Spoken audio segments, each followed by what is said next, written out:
देश और दुनिया की तमाम छोटी और बड़ी खबरों के लिए हमारे चैनल को सब्सक्राइब करना न भूलें और बेल का बटन जरूर दबाएं। नमस्कार दोस्तों, स्वागत है आपका देश लाइव में और आपके साथ मैं हूं आशिमा त्यागी। दोस्तों, कल्पना कीजिए एक ऐसे मुल्क की जिसे दुनिया का सबसे बड़ा लोकतंत्र कहा जाता है, जहां संविधान की किताबें हर नागरिक को ये भरोसा देती हैं कि सवाल पूछना, सरकार से जवाब मांगना और सच्चाई दिखाना किसी भी अपराध से ऊपर है। लेकिन अब वही देश धीरे धीरे उस राह पर जा रहा है या चल पड़ा है जहां सवाल पूछना राजद्रोह कहलाने लगा है। और सबसे हैरान करने वाली बात तो यह है कि यह पैटर्न सिर्फ इत्तेफाक नहीं है, बल्कि सोच समझकर बनाई गई रणनीति है। एक के बाद एक पत्रकारों पर एफआईआर दर्ज हो रही है, उन्हें कोर्ट कचहरी में घसीटा जा रहा है और एक संदेश पूरे मीडिया जगत को दिया जा रहा है कि जो सरकार के खिलाफ बोलेगा या सरकार के खिलाफ जाएगा, उसका अंजाम यही होगा। तो आज इसी से आप पर्दा उठाएंगे इस चर्चा के माध्यम से, लेकिन उससे पहले आप लोगों से अपील, इंसाफ की आवाज को बुलंद करने के लिए और सच्ची पत्रकारिता के लिए हमारा यानी देश लाइव का सहयोग करें। साथ ही डिस्क्रिप्शन में दिए गए लिंक को ओपन कर ज्वाइन बटन दबाकर आप हमसे यानी देश लाइव से सीधा जुड़ सकते हैं। दोस्तों, तो चलिए आज के विषय पर वापस लौटते हैं और सबसे पहले बात करते हैं असम की। असम अब इस मामले में सबसे आगे निकल गया है। हाल ही में वहां सिद्धार्थ वरदराजन और करण थापर के खिलाफ एफआईआर दर्ज की गई। वजह सिर्फ इतनी कि उन्होंने सरकार की नीतियों और कार्रवाइयों पर सवाल उठाया, प्रश्न चिन्ह लगाया। राजद्रोह की धारा 152 लगाकर उन्हें आरोपी बना दिया गया। ये वही धाराएं हैं जिनके बारे में सुप्रीम कोर्ट तक बार बार ये कह चुका है, जिक्र कर चुका है कि इनका इस्तेमाल बेहद सोच समझकर होना चाहिए। लेकिन यहां तो जैसे सरकार से सवाल किया जाए या सरकार के पास ये सबसे आसान हथियार है कि किसी को चुप कराना है, एफआईआर ठोक दो। और यही पैटर्न अब बार बार दिखाई भी दे रहा है। दोस्तों, अब जरा अभिशार शर्मा का मामला ही आप देख लीजिए, उस पर भी एक नजर डालिए। एक स्वतंत्र पत्रकार जो लगातार अपनी बात अपने यूट्यूब चैनल और रिपोर्टिंग में रखते हैं, खुलकर बेबाकी के साथ, उन्होंने सरकार की नीतियों पर, ध्रुवीकरण की राजनीति पर सवाल उठाए। अब यही गलती उन्होंने भी कर दी। उन्होंने राम राज्य पर तंज किया, हिंदू मुसलमान के बीच होने वाली राजनीति पर आवाज उठाई, सवाल उठाए।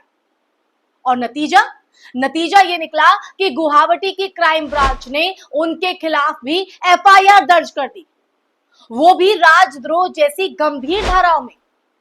सोचिए, सवाल पूछने की कीमत अब देशद्रोही ठहराए जाना हो गई है।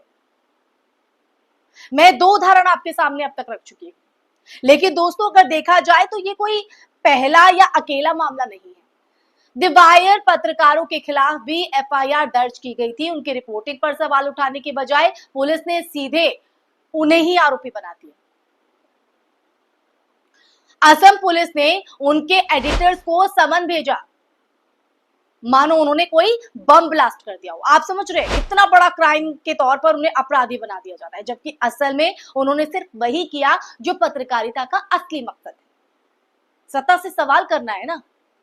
देश के बड़े बड़े अखबारों ने इस कार्रवाई की निंदा भी की है। दोस्तों, द टेलीग्राफ ने लिखा कि यह प्रेस की आजादी पर हमला है, और देखिए ये है हमला। इकोनॉमिक टाइम्स ने साफ कहा कि यह पुरानी औपनिवेशिक सोच वाली सेडिशन लॉ का दुरुपयोग है। लेकिन क्या सरकार पर कोई फर्क पड़ा? बिल्कुल नहीं। पता नहीं कौन सी ये मोटी चमड़ी वाले सत्ताधीश बैठे हुए हैं जिन पर कोई फर्क नहीं पड़ता। इस पूरे घटनाक्रम में एक और बड़ी बात जो है वो समझने लायक है। दोस्तों, ये सब ऊपरी अनुमति के बिना हो ही नहीं सकता है, यानी बिना किसी शय के नहीं हो सकता है। पुलिस तभी इतनी बड़ी कार्रवाई करती है जब उसे ऊपर से इशारा मिलता है। यानी अगर देखा जाए तो साफ है कि ये सब एक सोची समझी रणनीति है। सरकार चाहती है कि जो भी आवाज उठे उसे तुरंत दबा दिया जाए, उसे मूक कर दिया जाए। और ये सिर्फ पत्रकारों तक सीमित नहीं है दोस्तों, बल्कि ये जनता के भी कहीं ना कहीं एक सीधे तौर पर आप लोगों के लिए, हमारे लिए संदेश है कि अगर तुम सरकार से सवाल करोगे तो तुम्हारा भी यही हाल होगा। यानी डर का माहौल बनाना, डिसेंट को खत्म करना और लोकतंत्र को बस नाम का छोड़ देना। क्योंकि विपक्षी नेताओं पर आइए, विपक्षी नेताओं ने भी इन कार्रवाइयों का विरोध किया। करीब 18 सांसदों ने मिलकर बयान जारी किया कि पत्रकारों पर इस तरह की एफआईआर लोकतंत्र के लिए खतरनाक है। इस तरह की जो कार्रवाई है वो भयावह है। Press club of India, international press institute जैसी संस्थाएं हैं, इन्होंने इसे प्रेस की स्वतंत्रता पर हमला कहा है। और स्वतंत्रता पर हमला तो है, लेकिन सरकार क्या पीछे हटी? नहीं, उल्टा और ताकत से दबाने लगी। और यही पैटर्न हम पिछले कुछ सालों से लगातार देख रहे हैं। हर डिपार्टमेंट में, हर क्षेत्र में, हर उस शख्स पर केस, रेड, धमकी या ट्रोल, आर्मी का हमला जो सरकार के खिलाफ खड़ा हो जाता है। हमें भी दबाने की कोशिश की, लेकिन हम दबे नहीं। अब सवाल यह है दोस्तों कि आखिर लोकतंत्र का असली मतलब है क्या और रह क्या गया है? क्या लोकतंत्र का मतलब सिर्फ चुनाव जीतना है? क्या लोकतंत्र का मतलब सिर्फ बहुमत के दम पर हर आलोचना को कुचल देना है क्या? असली लोकतंत्र तो दोस्तों वो है जहां सबसे कमजोर आवाज भी सुनी जाए, सबसे कमजोर, जहां पत्रकार सरकार को आईना दिखा सके बिना इस डर के कि अगली सुबह उन पर राजद्रोह का मुकदमा हो जाएगा, बिना ये डरे। लेकिन आज के सिनेरियो में भारत में वही आवाज सबसे ज्यादा दबाई जा रही है, जो सवाल कर रही है, जो पूछ रही है, सच्चाई जानना चाहती है। असम का मामला एक मिसाल है, लेकिन ये देश भर का पैटर्न बन चुका है दोस्तों। दिल्ली दंगों से लेकर पैक्सॉस तक सरकार ने हर बार कोशिश की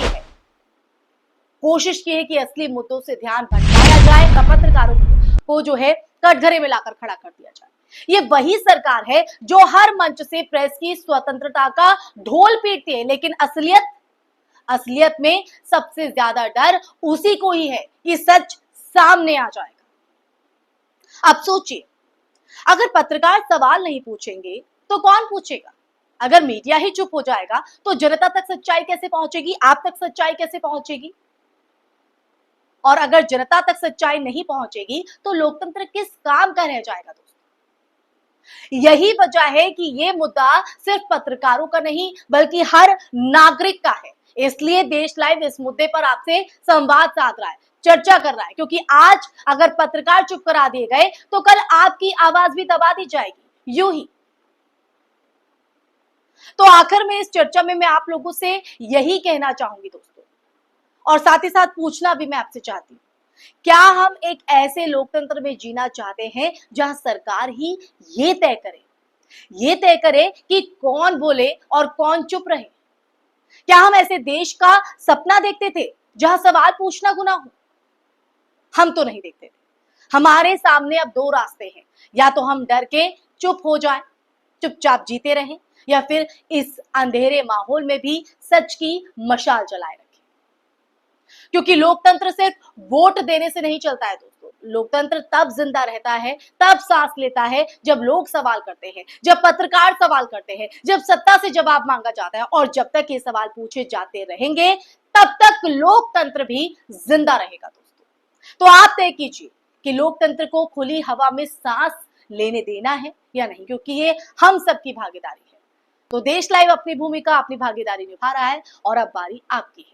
कमेंट बॉक्स में कमेंट करके इस चर्चा को लेकर आपके मन में क्या विचार हैं, आपके जहन में कौन से सवाल उठ रहे हैं, या फिर कौन से ऐसे कदम हैं जिसके चलते लोकतंत्र को बचाया जा सके और झूठ से पर्दा उठाया जा सके। कमेंट बॉक्स में कमेंट करके जरूर बताइएगा। ये वीडियो आपको कैसी लगी ये भी जरूर बताइएगा, क्योंकि आपकी राय, आपकी जो विचार है वो हमारे लिए बेहद महत्वपूर्ण है दोस्तों। और ज्यादा से ज्यादा इस वीडियो को शेयर कीजिएगा और हमारे चैनल देश लाइव को सब्सक्राइब कीजिएगा।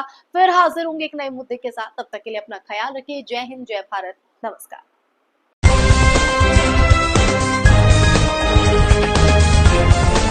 देश और दुनिया की तमाम छोटी और बड़ी खबरों के लिए हमारे चैनल को सब्सक्राइब करना न भूलें और बेल का बटन जरूर दबाएं।